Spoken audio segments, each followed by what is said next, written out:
Olivier Costa, bonjour. Bonjour. Politologue, spécialiste de l'Union européenne. Je crois qu'on peut dire que vous êtes aussi un spécialiste du Parlement européen. Vous êtes directeur de recherche au CNRS, qui est le Centre national de la recherche scientifique française, à Sciences Po Bordeaux. Et vous êtes également directeur des études politiques du prestigieux Collège d'Europe à Bruges, dont on dit souvent d'ailleurs abusivement qu'il est un peu l'ENA européen, et qu'on appelle souvent aussi le Collège de Bruges, à tort, c'est le Collège d'Europe, et qui forme des spécialistes en fait de l'Union européenne, qu'on va retrouver d'ailleurs assez souvent dans les institutions européennes par la suite. Alors aujourd'hui, on est ravis de vous entendre parce qu'on voudrait comprendre avec vous un peu mieux le fonctionnement du Parlement européen, un Parlement qui souffre parfois d'un manque d'intérêt et d'un manque de couverture aussi médiatique, dont on ne comprend pas toujours bien les particularités. Et je voudrais commencer là-dessus. Première question, sur les attributions et les pouvoirs de ce Parlement européen qui ont, au cours de son histoire, monté en puissance, puisque je rappelle qu'au début, en 1957, au traité de Rome, c'était les Français d'ailleurs qui l'avaient voulu, il y avait donc bien une assemblée, mais cette assemblée était purement consultative et constituée de députés des parlements nationaux. Et il faut attendre 79 pour que nous nous mettions, vous comme moi, et c'était le cas l'année dernière, nous mettions à voter pour des députés dans nos pays respectifs qui vont aller au Parlement européen. Alors on voudrait comprendre, encore une fois, ce qu'ils vont y faire, quelles sont les attributions véritablement et les pouvoirs de ce Parlement, j'aurais dit encore, avec cette montée en puissance. Et puis, on aimerait aussi que vous nous disiez si toutefois la réalité actuelle permet de parler encore de cette expression qu'on entend souvent à propos des institutions, à savoir le déficit démocratique. Est-ce qu'il y a encore un déficit démocratique, Olivier Costa? Alors tout d'abord sur les attributions, vous l'avez bien souligné, à l'origine le Parlement européen était comme beaucoup de parlements des institutions, des organisations internationales, une assemblée essentiellement consultative. On a aussi des assemblées parlementaires pour le Conseil de l'Europe, pour l'OTAN, pour l'ONU, qui n'ont pas un grand rôle dans le fonctionnement de l'institution. Et d'une certaine manière, le Parlement européen fait exception en la matière, puisque à partir de 1979, donc, les citoyens européens ont procédé à l'élection directe des députés européens.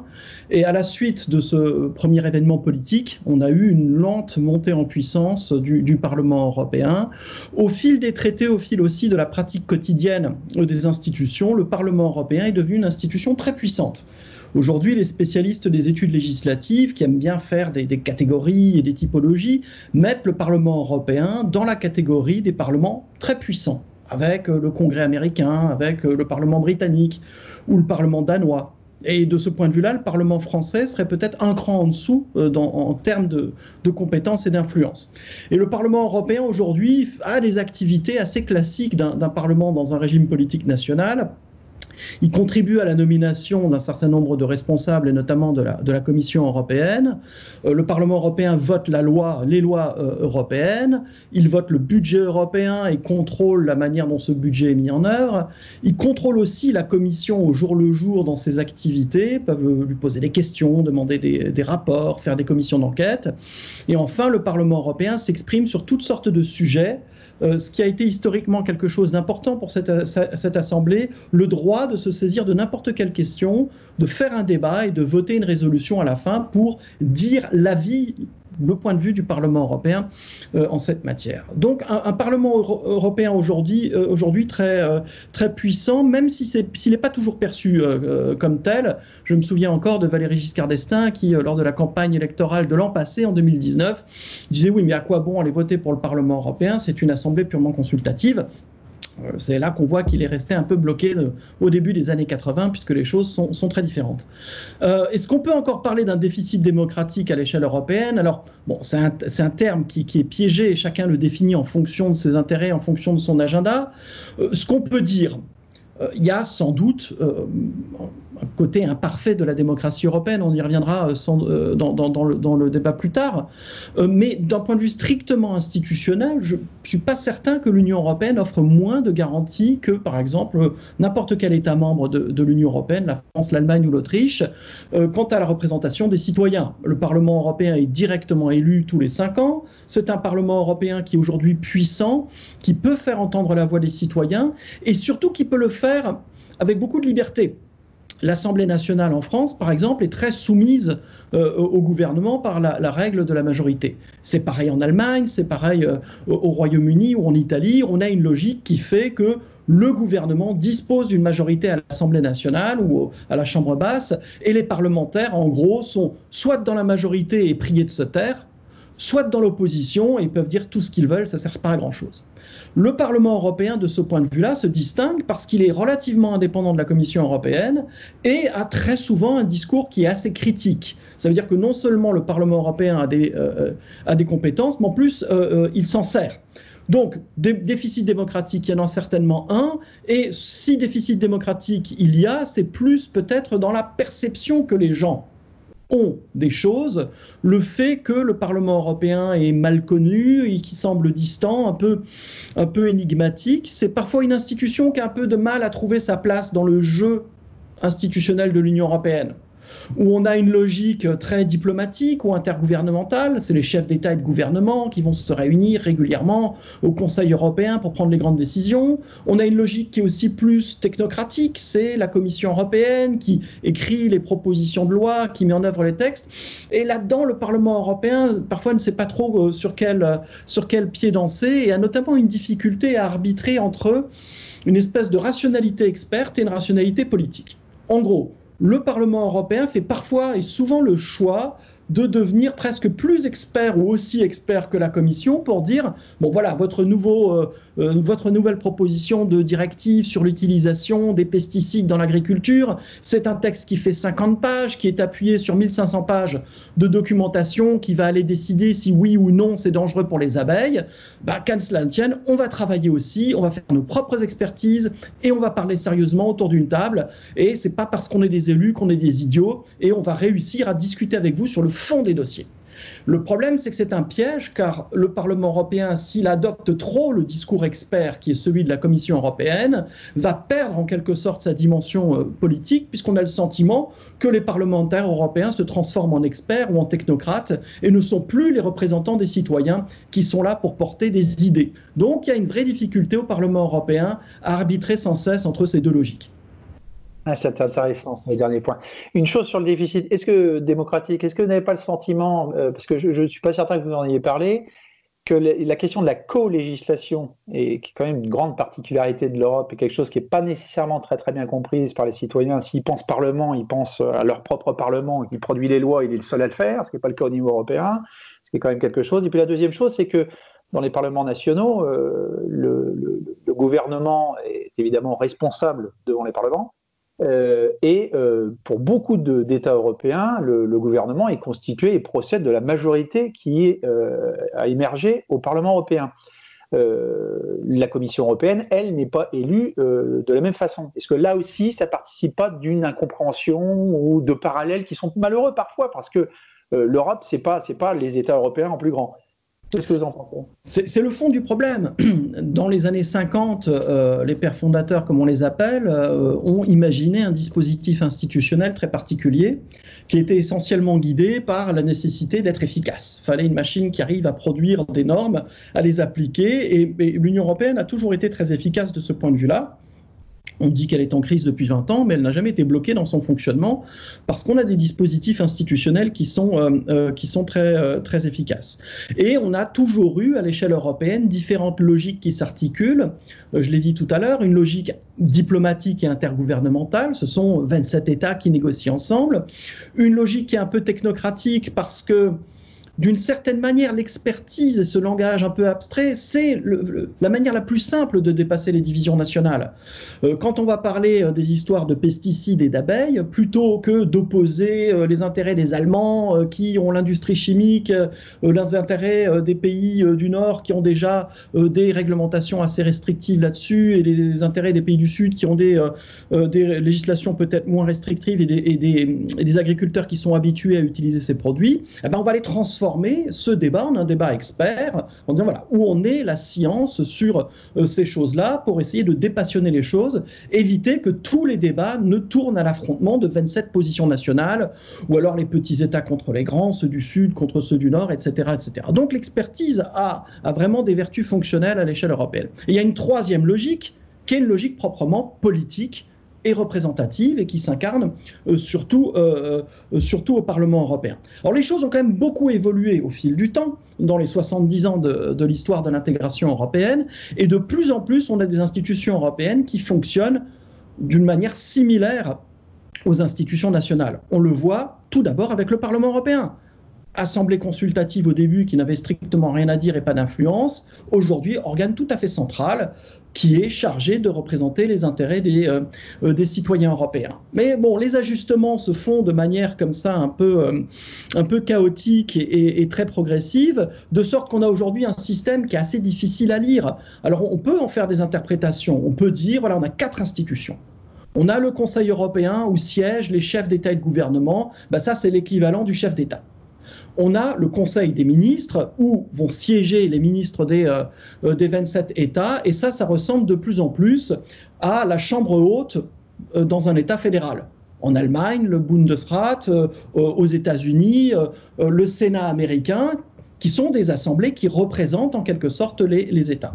Ensuite, on a le Parlement européen, c'est la chambre qui représente les citoyens, le peuple, et on a la Commission européenne qui ressemble de plus en plus à un gouvernement. Et il est vrai que les institutions européennes fonctionnent de plus en plus comme les institutions allemandes ou les institutions canadiennes ou américaines, dans cette logique, un chef d'État, un gouvernement, une chambre basse qui représente les citoyens, une chambre haute qui représente les peuples.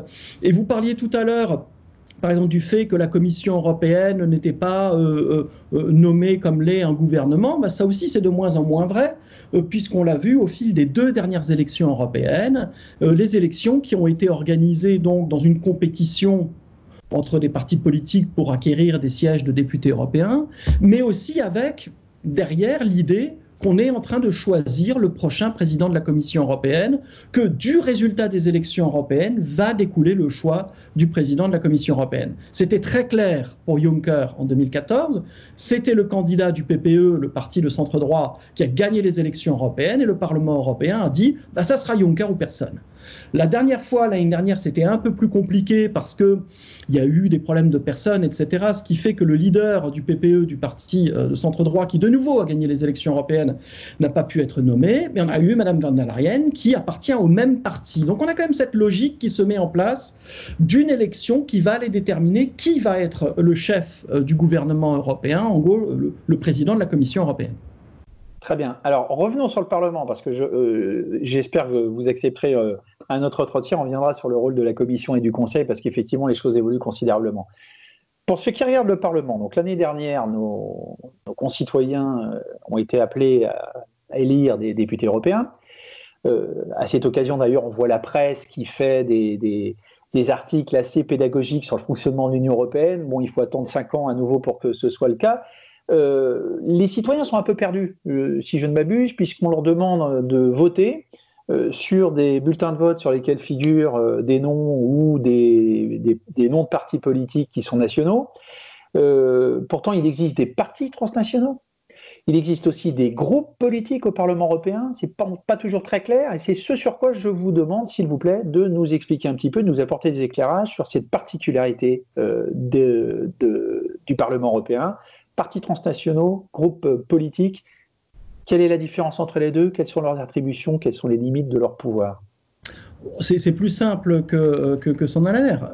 On a les élections européennes, depuis toujours, sont des élections organisées dans un cadre national. Chaque État membre envoie ses propres députés. Mais finalement, ce n'est pas complètement extravagant, parce que si on regarde les élections législatives dans les États, voilà, très souvent, les choses s'organisent à l'échelle d'une région ou d'une petite circonscription. Alors en France, on élit des députés dans des petites circonscriptions, puisque c'est uninominal, mais ensuite, on va quand même dire, voilà, les 12 députés de la Gironde, on identifie quand même les gens dans un rapport au territoire. Au Parlement européen, c'est un peu la même chose. On a un certain nombre de députés qui sont élus dans chaque État, et bien entendu... Avec des règles différentes, hein. avec des règles qui sont différentes, parce que ça renvoie aussi à des spécificités de la vie politique nationale, mais il y a quand même des grands principes qui sont un peu les mêmes pour tous, sur les conditions d'éligibilité, sur le mode de scrutin, c'est la représentation proportionnelle dans tous les États membres de l'Union européenne, mais c'est vrai que l'harmonisation est difficile, parce que chacun a sa propre façon de faire. En France, on vote un dimanche, dans d'autres pays, on vote un vendredi, donc on ne va pas imposer le même jour à tout le monde, on laisse un peu de flexibilité. Donc on a des élections qui sont organisées au niveau national, mais avec une perspective européenne. Et là, il y a une double logique. Les listes sur lesquelles les citoyens vont être amenés à voter sont portées par des partis politiques nationaux, parce que c'est eux qui sont sur le terrain et qui peuvent organiser le débat, la campagne. Et les électeurs français seraient perdus si ce n'était pas finalement la République en marche contre les Républicains, contre les socialistes, la France insoumise ou qui sais-je, qui se présentent aux élections européennes. Mais tous ces partis politiques français sont liés à des partis politiques européens qui vont d'une certaine manière fédérer tous les socialistes, tous les gens qui sont plus à gauche, tous les démocrates chrétiens, les conservateurs, tous les libéraux, tous les verts. Mais ils ne le disent pas toujours. Pardon ? Ils ne le disent pas toujours. Ils ne le disent pas toujours, ça c'est vraiment une difficulté de cette élection. Le Parlement européen travaille depuis longtemps pour essayer d'affermir un petit peu cette obligation qu'il serait clair quand on vote pour une élection européenne que c'est le bulletin des socialistes français lié au Parti socialiste européen pour clarifier un petit peu les choses. Ça n'est pas aussi clair que ça pour l'instant, mais dans le même temps, c'est pas si compliqué que ça, parce que des grands partis politiques européens, on n'en a pas 50. Au Parlement européen, on a 7 groupes qui représentent des familles politiques qui sont bien identifiées. L'extrême gauche, les Verts, les libéraux, les socialistes, les démocrates chrétiens, les conservateurs et l'extrême droite. Et ces 7 familles politiques, elles font sens dans tous les contextes nationaux. Et c'est ces familles politiques-là qui vont aller structurer la délibération au Parlement européen. Il est évident...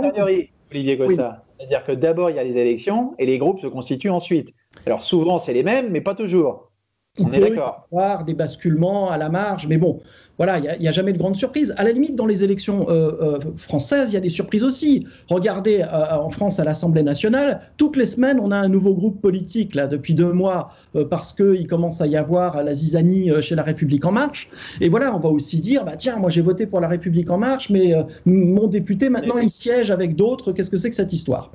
Au Parlement, c'est un peu la même histoire, mais il y a quand même une très grande stabilité, c'est-à-dire qu'on a 7 groupes politiques aujourd'hui au Parlement européen, et c'est les mêmes depuis 30 ans.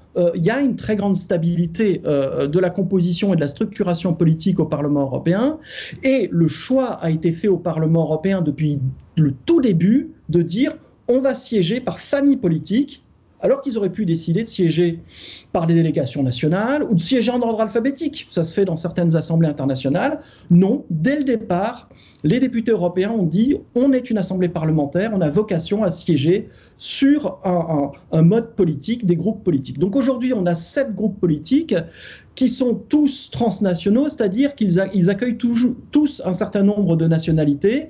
Il faut aujourd'hui des députés de 7 nationalités différentes, 35 députés au moins de 7 nationalités différentes pour faire un groupe, parce que le pari qui a été fait au Parlement européen, c'est d'essayer de gommer autant que faire se peut la dimension nationale, pour pas qu'on soit dans une délibération de 27 délégations nationales les unes contre les autres, ou de 200 partis, parce qu'il y a 200 partis nationaux représentés au Parlement européen les uns contre les autres, mais de 7 familles politiques clairement identifiables par les citoyens, qui ont des perceptions différentes de ce qu'il faut faire politiquement, de ce qu'il faut faire par rapport à l'intégration européenne. Et les vrais acteurs de la délibération au Parlement européen, ce sont ces groupes politiques.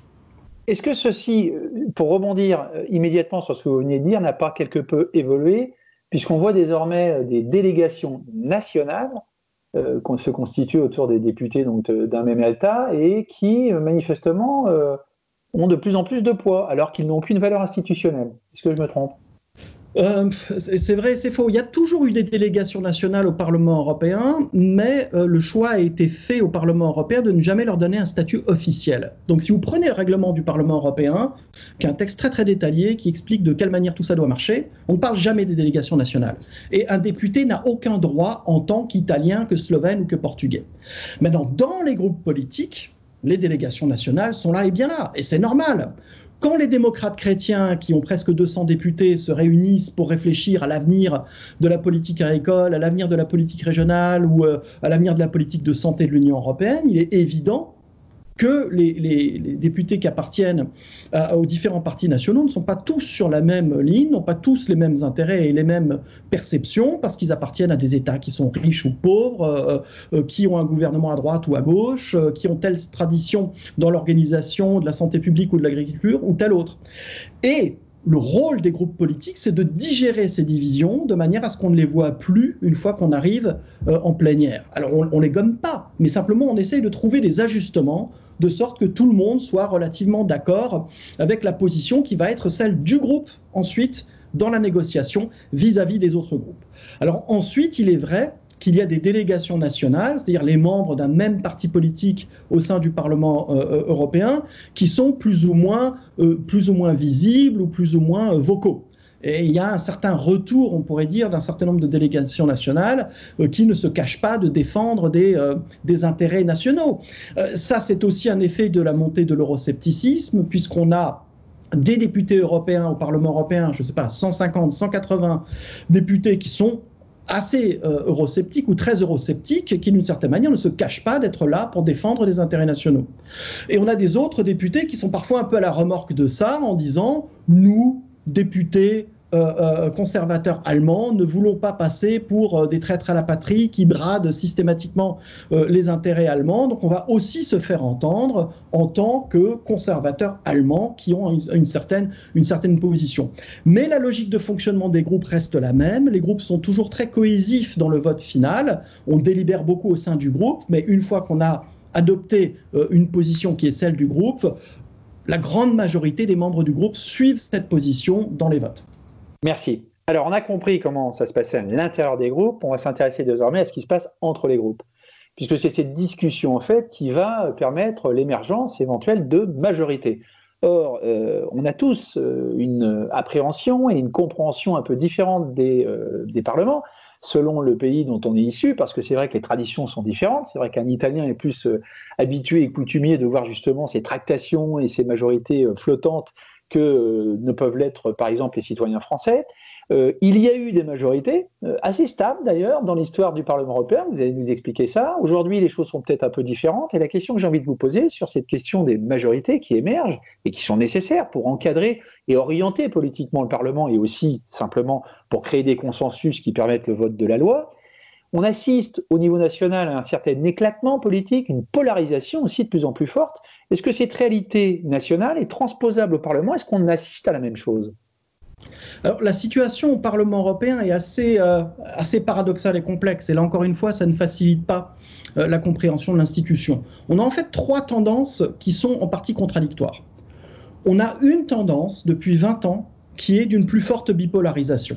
Les vues de la gauche, de la droite, ou même des écologistes, ne sont pas les mêmes sur ce qu'il convient de faire pour les différentes politiques en matière économique, en matière environnementale, en matière de budget, en matière de social, de relations internationales.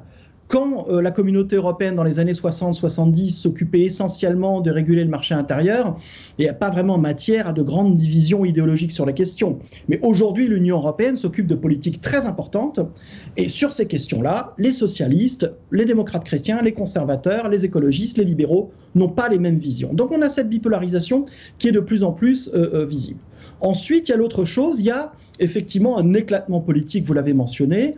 On a une déstructuration des partis politiques traditionnels dans presque tous les États membres, le renforcement de l'extrême droite, parfois de l'extrême gauche, la montée en puissance des Verts, parfois l'apparition de nouvelles forces politiques au centre, comme la République en marche en France, le déclin des partis traditionnels. Donc la représentation est de plus en plus morcelée, et on le voit bien au Parlement européen, où on a désormais un meilleur équilibre entre les différents groupes politiques.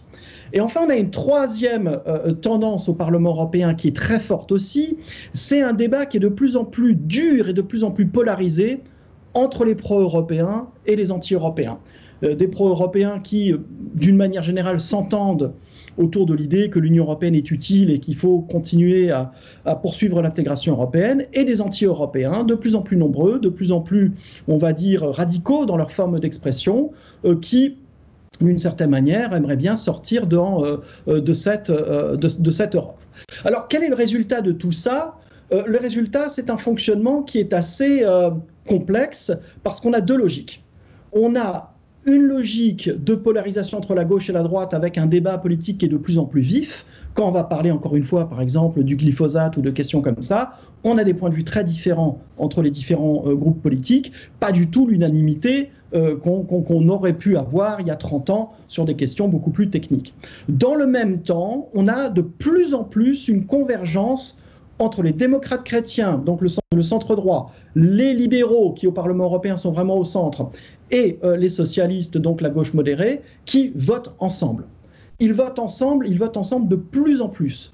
Aujourd'hui, dans 80% des votes, on a les socialistes, les démocrates chrétiens et les libéraux centristes, qu'on appelle Renew Europe aujourd'hui, qui vont aller voter. Alors comment est-ce qu'on peut... Avec les Verts en plus. Pardon ? Avec les Verts aussi parfois. Avec assez souvent les Verts.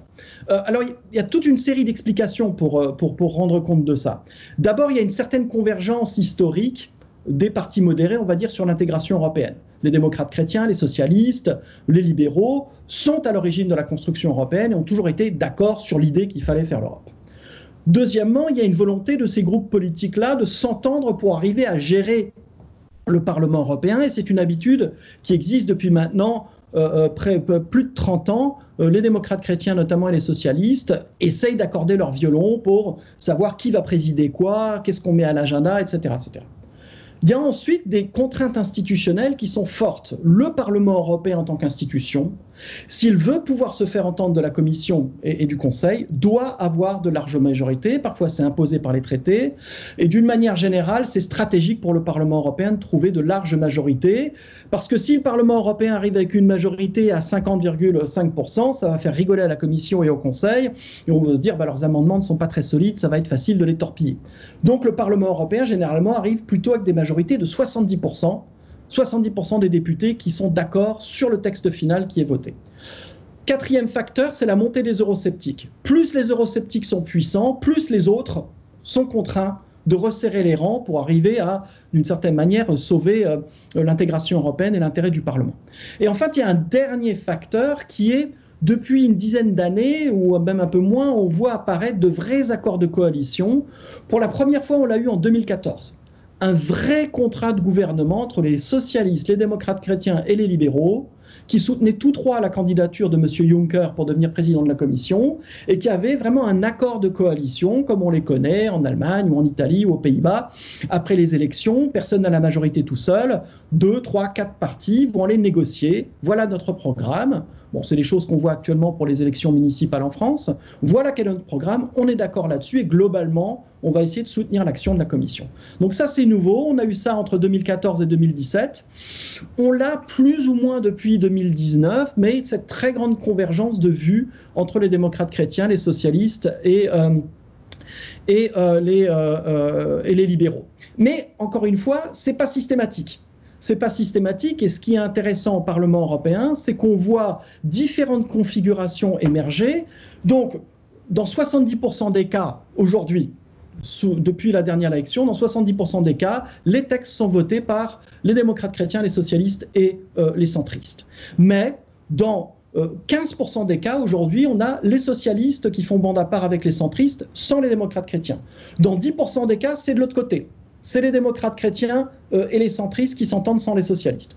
Et dans 3% des cas, on a des coalitions plus exotiques où c'est les démocrates chrétiens et les socialistes qui s'entendent par-dessus les centristes. Et en fait, ça dépend des sujets. Et là, encore une fois, ça n'a rien de particulier. On a ça dans beaucoup d'États membres, on a ça en Belgique, on a ça en Italie, aux Pays-Bas, où certains partis politiques s'entendent sur la politique de défense, d'autres sur la politique d'éducation, d'autres encore sur la politique sociale, et on a différents types de majorités. Et on a très bien connu ça en France, mais on l'a oublié. Sous la Troisième République, sous la Quatrième République, on avait des partis qui étaient capables de s'entendre ensemble sur tel et tel dossier, mais pas sur tel autre, et des coalitions comme ça qui étaient changeantes. Alors c'est pas très lisible, mais on peut dire que c'est démocratique. On reproche souvent à la France d'avoir un système qui est trop violemment majoritaire. On dit on pourrait mettre un peu de proportionnel pour les élections législatives. Les députés qui sont dans l'opposition en France aujourd'hui, en gros, ils servent à rien puisqu'on ne les écoute jamais. Au Parlement européen, ça n'est pas vrai, puisque, sauf à être complètement à l'extrême droite ou complètement eurosceptique radical et à voter contre tout, tous les députés au Parlement européen peuvent être amenés à un moment donné à participer à une coalition gagnante et à faire entendre leur voix, à faire passer leurs amendements.